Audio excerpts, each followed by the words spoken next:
Ndugu waandishi wa habari, nao furaha kuwajulisha kwamba kesho tarehe 21 Mheshimiwa Rais wa Jamhuri ya Muungano wa Tanzania Dr. Samia Suluhu Hassan atafanya ziara katika mkoa wa Arusha.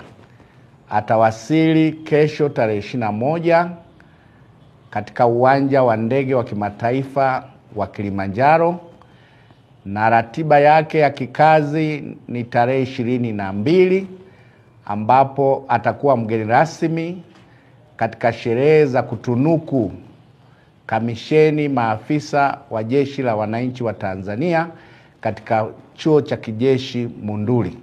Kwa hiyo tutakuwa na Mheshimiwa Rais katika mkoa wa Arusha kwa siku hizo mbili, kwa maana kuasili kesho tarehe 21 na ratiba ya kikazi ya tarehe 22.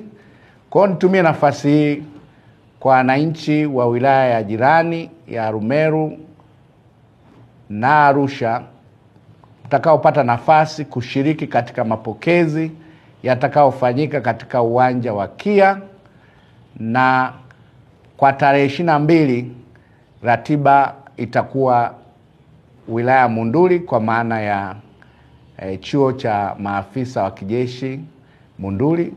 Kwa hiyo kwa wananchi watakaopata fursa ni pale ambapo tutaenda kumpokea kesho katika uwanja wa kimataifa wa ndege wa Kilimanjaro.